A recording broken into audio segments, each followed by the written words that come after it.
Perintah Kaisar Naga. Jangan lupa like, komen, dan subscribe RD1 Channel. Bab 3421, saya diukur. Pertarungan di dalam gua juga menarik orang-orang di luar gua. Dev memanfaatkan kekacauan itu dan memasuki gua tambang peri. Huo Feng juga buru-buru meninggalkan medan perang dan menuju Miao Miao dan Kai Qianan. Miao Miao, Qianan. Huo Feng memanggil mereka berdua dengan lembut.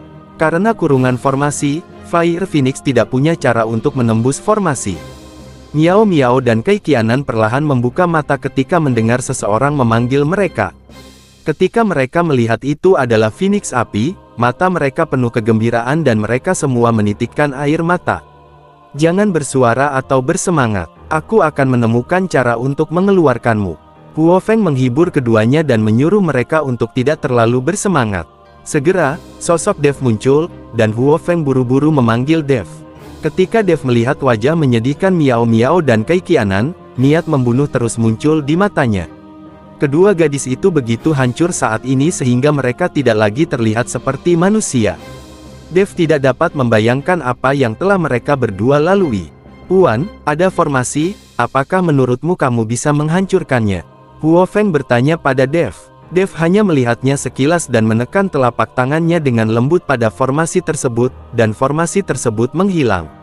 Ini adalah formasi kurungan yang paling sederhana, bagi orang yang tidak memahami formasi tersebut, sangat sulit untuk menerobosnya, tetapi bagi Dev, ini sangat mudah.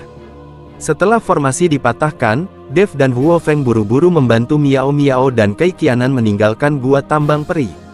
Pada saat ini, di gua tambang abadi, terjadi pertarungan sengit memperebutkan mutiara pengikat angin, dan tidak ada yang memperhatikan Dev dan yang lainnya.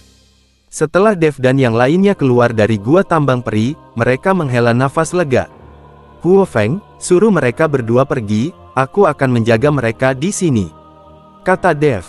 Puan, ayo pergi bersama. Huo Feng merasakan niat membunuh dalam diri Dev, dan takut dengan apa yang akan dikatakan Dev, jadi dia memasuki gua tambang peri untuk membalas dendam. Bawa mereka berdua pergi, aku punya kebijaksanaan. Dev meminta Huo Feng dan yang lainnya pergi. Hanya setelah pergi barulah Dev bisa melepaskannya, apapun yang terjadi, dia akan membuat semua orang di Yukumen membayar harganya. Huo Feng tahu tidak ada gunanya membujuknya, jadi dia pergi bersama Miao Miao dan Kai Qianan. Dev, memegang pedang pembunuh naga, berdiri dengan tenang di luar pintu masuk gua tambang peri. Terlepas dari apakah mereka anggota Sekte Yunu atau Sekte Yupo, selama mereka keluar dari gua, Dev akan membunuh mereka dengan satu pedang tanpa ampun. Pada saat ini, pertempuran di gua tambang peri akan segera berakhir, dan Sekte Gadis Giok secara bertahap gagal. Puan, tolong cepat pergi, kita akan putus. Ketiga murid Sekte Gadis Giok berteriak kepada Fu Naixi. Fu Naixi sudah terluka saat ini, dan dia pasti akan kalah jika terus bertarung. Jadi Fu Naixi berbalik dan berlari menuju luar gua. Kemana kamu lari? Hai Ande juga sangat marah saat ini. Sebagian besar muridnya telah meninggal, dan dia sendiri terluka. Jika Fu Naixi melarikan diri, bukankah kematiannya akan sia-sia? Fu Naixi masih memegang mutiara pengikat angin di tangannya. Tapi ketika Hai Ande melompat dan hendak mengejar, tiga murid Sekte Gadis Giok menghentikan Hai Ande. Setelah melihat ini, murid Sekte Jadepu juga mengambil tindakan, menghalangi ketiga murid Sekte Gadis Giok, membiarkan Hai Ande melepaskan tangannya untuk mengejar Fu Naixi. Fu Naixi sangat cepat dan bergegas keluar gua dalam sekejap. Dia tidak pernah menyangka ada seseorang yang menjaga. Di luar gua, begitu sosok Fu Naixi keluar dari gua, cahaya dingin langsung keluar. Fu Naixi terkejut, tubuhnya gemetar, cahaya dingin melintas di lengan Fu Naixi, dan luka panjang langsung muncul. Fu Naixi melihat lukanya dengan ketakutan di wajahnya. Jika aku tidak mengelak tepat waktu sekarang, kepalaku akan terpenggal. Fu Naixi memandang Dev dengan marah ketika dia mengetahui bahwa yang menyerangnya hanyalah biksu tingkat pertama di alam kesengsaraan, dia menjadi semakin marah. Bab 3422, bunuh kamu. Kamu, seorang kultivator tingkat pertama di alam kesengsaraan, berani menyerangku. Apakah kamu ingin mati? Fu Naixi menatap tajam ke arah Dev, tapi tidak bergerak. Karena dia tahu Haide sedang mengejarnya, jadi dia tidak bisa membuang waktu untuk Dev. Setelah mengancam Dev, Fu Fu Naixi melompat dan mencoba melarikan diri. Tapi Dev juga melompat, dan pedang pembunuh naganya langsung mengeluarkan seluruh pancaran pedangnya, menghentikan Fu Naixi. Anak nakal, kamu sedang mencari kematian. Fu Naixi sangat marah dan ingin menyerang Dev. Tapi sebelum Fu Naixi bisa mengambil tindakan, Hai Ande sudah mengusirnya. Melihat Hai Ander mengejarnya, Fu Naixi hanya bisa fokus pada Hai Ander. Hai Ande melihat Dev membantunya menghentikan Fu Naixi, jadi dia tersenyum ringan dan berkata, "Anak kecil Tao, terima kasih telah membantuku menghentikan orang ini.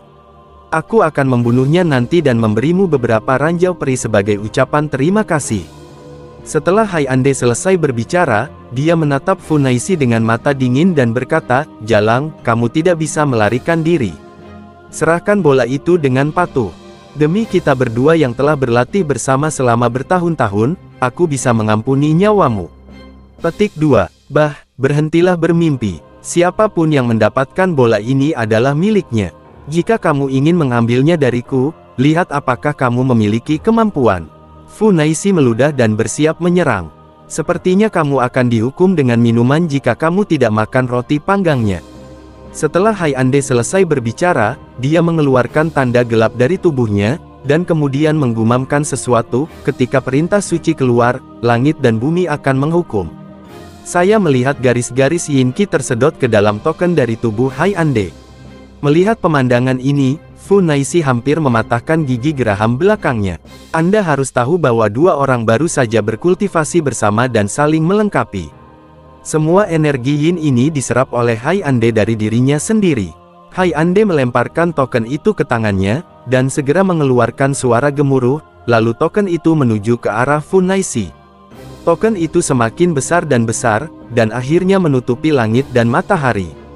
Fu Naixi menembakkan beberapa sinar cahaya dalam sekejap, tapi tidak ada reaksi saat dia mengenai tokennya.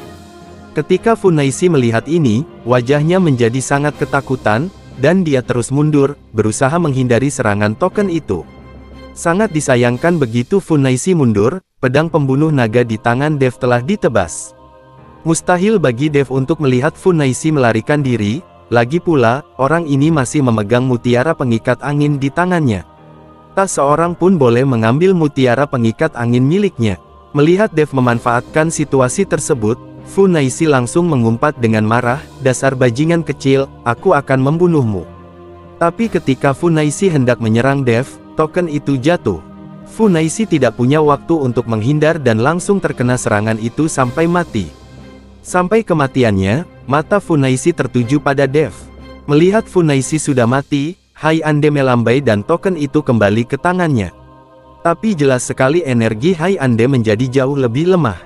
Tampaknya menggunakan token ini telah menghabiskan banyak uang, dan ditambah dengan luka di tubuhnya, dia sekarang sangat lemah.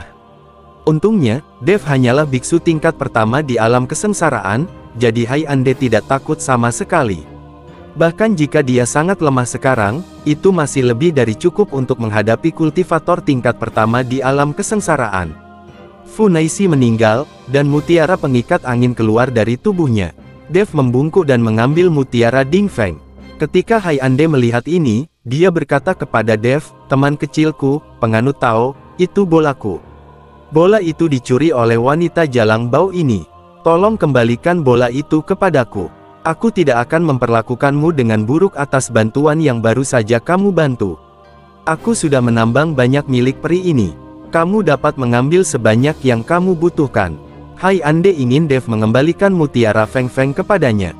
Tapi Dev mengabaikannya dan langsung memasukkan kembali mutiara Dingfeng ke dalam ring penyimpanan. Bab 3423, Siapkan Jebakan. Ketika Hai Ande melihat ini, dia tiba-tiba menjadi marah. "Nak, apa maksudmu? Saya adalah master dari Sekte Yupu. Anda, biksu tingkat pertama di alam kesengsaraan, berani merampok saya secara langsung. Benda ini awalnya milikku." Dev memandang Hai Ande dengan tatapan menakutkan di matanya, seolah dia ingin memakan Hai Ande. Hai Ande merasakan tatapan Dev dan tidak bisa menahan cemberut. "Kamu berbicara omong kosong. Bola itu jelas ditemukan di tambang peri ini. Bagaimana bisa itu milikmu?" Hyande berkata dengan marah. "Ini awalnya milikku. Manik ini disebut manik Dingfeng. Aku sengaja memasukkannya ke dalam gua secara diam-diam dan kemudian memintamu untuk bertarung. Karena hanya dengan cara inilah aku bisa menyelamatkan dua gadis yang kamu tangkap. Dev berkata dengan lugas. Ketika Hyande mendengar ini, dia tercengang, dan kemudian tubuhnya menjadi marah. Anak baik, ternyata ini semua adalah jebakan yang kamu buat, tetapi bahkan jika kita saling membunuh, kamu, seorang biksu muda dari alam kesengsaraan tingkat pertama, tidak akan bisa mendapat untung. Jika kamu tidak menyerahkan bola itu, jangan salahkan aku karena bersikap kasar padamu.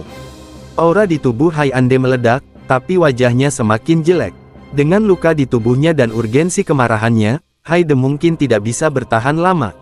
Pada saat ini, beberapa murid Sekte Yupu berlari keluar gua.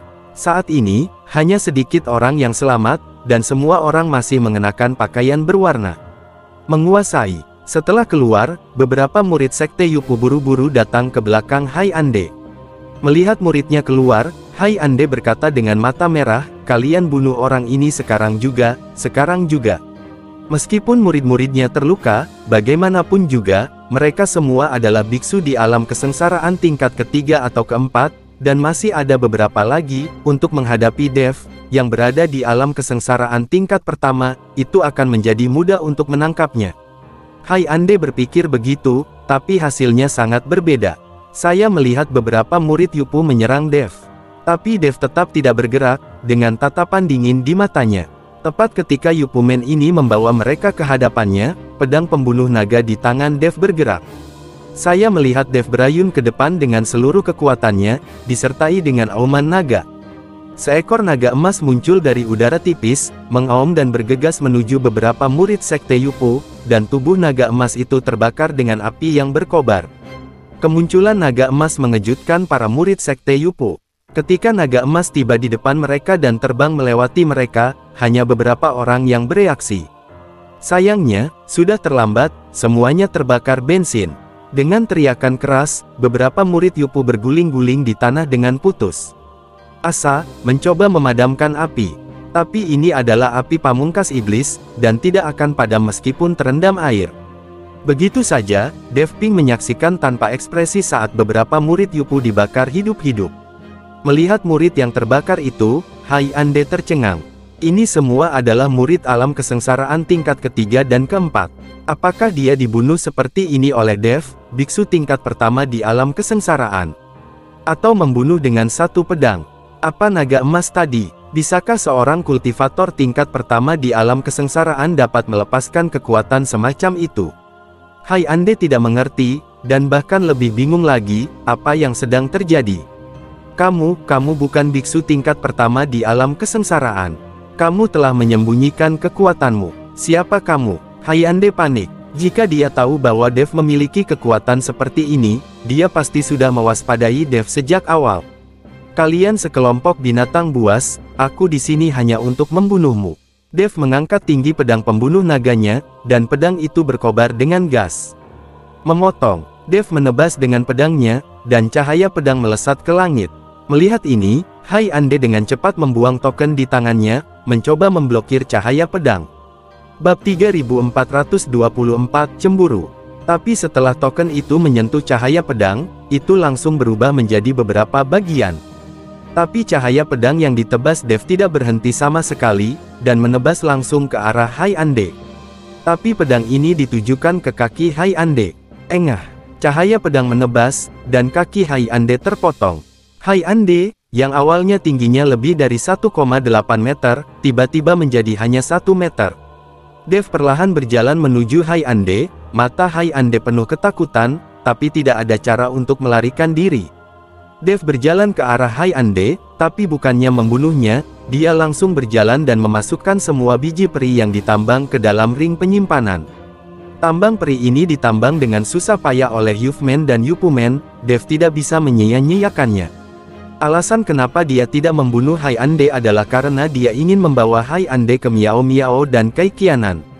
Dia ingin dua gadis membunuh binatang ini dengan tangan mereka sendiri. Mungkin hanya dengan cara inilah kedua gadis itu dapat menemukan kenyamanan di hati mereka. Tepat ketika Dev menyingkirkan tambang peri dan hendak membawa Hyande pergi, tiba-tiba 5 aura menakutkan datang dari jauh dan mendekat. Dev mengerutkan kening dan menjadi gugup. Tapi saat dia melihat orang itu datang, dia menghela nafas lega. Ternyata Baikian datang membawa bala bantuan. Ketika Baikian melihat ke arah Hyande yang malu dan orang mati di luar gua, dia tercengang. Dan beberapa orang lainnya juga memasang ekspresi kaget di wajah mereka. Dev, ini semua ulahmu. Apakah kamu menyelesaikannya sendiri? Baikian bertanya dengan sangat terkejut. Baikian tahu bahwa dia pun tidak akan mampu menghancurkan Sekte Yunu dan Sekte Yupu sendirian. Dia tidak tahu bagaimana Dev melakukannya. Dev tidak berbicara, hanya mengangguk, lalu mengambil Hyande dan pergi. Beberapa orang lain memandang Dev dengan kaget, mereka juga tidak mengerti bagaimana mungkin Dev, seorang pria di alam kesengsaraan tingkat pertama, bisa melakukan semua ini. Jangan pergi, aku baru saja memindahkan orang ke sini. Baikian melihat Dev membawa Hyande pergi, jadi dia siap menyusul. Putri Rubah, apa maksudmu? Kamu bilang ada harta karun di sini dan kamu menjebak kami. Di mana harta karun itu? Raja Macan Tutul menghentikan Baikian dengan sangat tidak senang dan bertanya. Ini tambang peri. Bukankah tambang peri adalah harta karun? Baikian menunjuk ke tambang peri dan berkata, sial, harta karun apa itu tambang peri? Berapa banyak yang bisa kita ambil hanya dengan sedikit dari kita? Dan siapa yang menambangnya, akan membuang-buang waktu untuk berlatih dan menyerapnya langsung di sini. Saya tidak tahu berapa lama waktu yang dibutuhkan untuk membuka medan perang para dewa dan iblis. Raja Kera juga sangat tidak puas. Meskipun biji peri adalah barang yang bagus, namun tidak ada gunanya bagi tim kecil, lagi pula, biji tersebut masih perlu ditambang, dan tidak nyaman untuk dibawa. Jika Anda langsung berlatih dan menyerap di sini, Anda hanya punya waktu beberapa hari, dan tidak akan berpengaruh apapun pada latihan Anda, sebaiknya gunakan beberapa hari ini untuk mencari harta karun. Oke, aku berhutang budi padamu. Setelah aku keluar, aku akan memberi kalian masing-masing bagian dari sumber dayaku sendiri. Setelah Baikian selesai berbicara, dia langsung berlari menuju Dev. Putri Rubah ini sepertinya menyukai anak laki-laki itu. Dia terlihat salah padanya. Raja Singa melihat ke belakang Baikian dan berkata, oke, tinggalkan dia sendiri. Sekarang dia ada di sini, mari kita cari orang-orang mati ini untuk melihat apakah mereka punya tas penyimpanan atau semacamnya. Kita tidak bisa keluar dengan sia-sia. Setelah Raja Iblis berwajah seribu selesai berbicara, dia mulai mengobrak-abrik. Lion King dan Leopard King juga mulai mencari sumber daya seperti tas penyimpanan orang mati. Hanya Raja Monyet yang melihat punggung Baikian dengan ekspresi cemburu di wajahnya, dan kemudian dengan cepat mengejarnya.